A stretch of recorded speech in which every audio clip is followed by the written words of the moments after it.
Hello and welcome to the Trading Zone. I am Joe Teague, portfolio manager here at Rational Equity Armor Investments. I hope you're having a great start to the week as the market is coming in hot. We're a little higher this morning.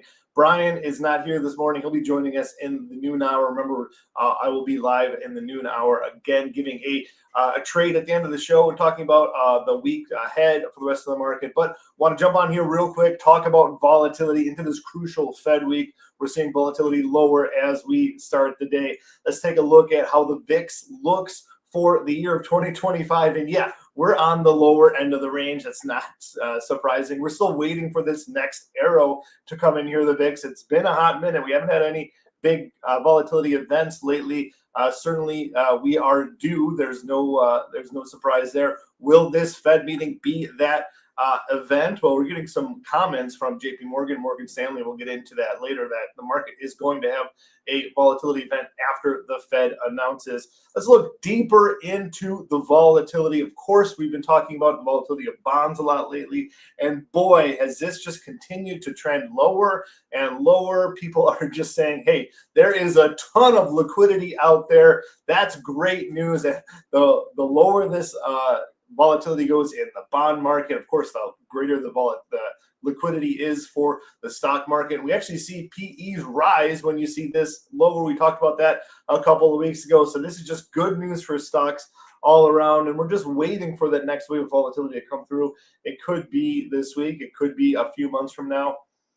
We're just going to be patient as we go. Here is the skew. This measures the difference between the puts on the downside of the S&P 500 compared to calls on the upside of the S&P 500 in terms of volatility pricing, which is more relatively expensive. And we're seeing puts are cheap right now. So people are not paying up for protection. This is a precursor to the VIX going higher. So maybe it's a sign that, hey, things are all good, or maybe it's a contrarian signal saying, hey, wait a minute, we should be worried because no one else is worried.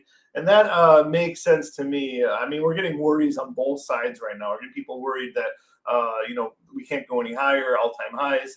We're also getting worries, that we're never going down again because the Fed's just going to save the day every time.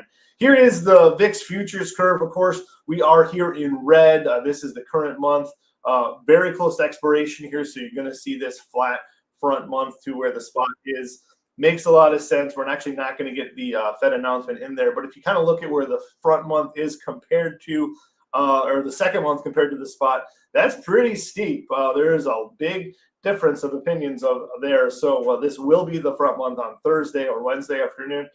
So pretty big difference there. A lot can happen. You can, of course, see this future come in very dramatically, or this front month can rise very quickly to meet this spot. So in summary, people are absolutely pricing in a return to volatility in these futures, and they're pricing them in the short term. Really, this October month is when people are expecting the VIX to return to volatility. So that's what we have to look forward to, maintaining an open mind to this market.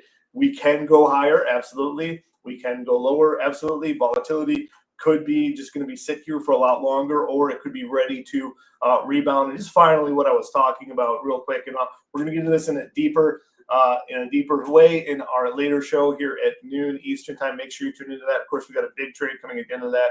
Make sure you turn to that. But people are worried about after the Fed because the market's really been pricing this rate cut in, been pricing in this all. And I think people have been talking about, oh, this is great news for the stock market. I think people were kind of focusing on the inflation's not so good, but maybe after the Fed cut, people will be saying, hey, wait a second.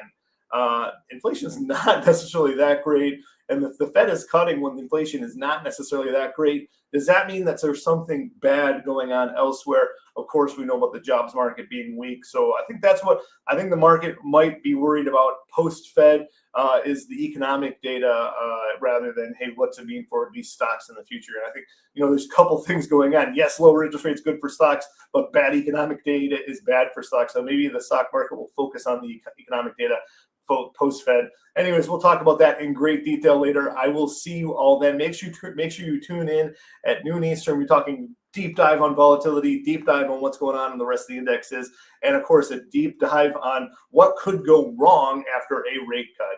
I'm Joe Teague. See you at noon.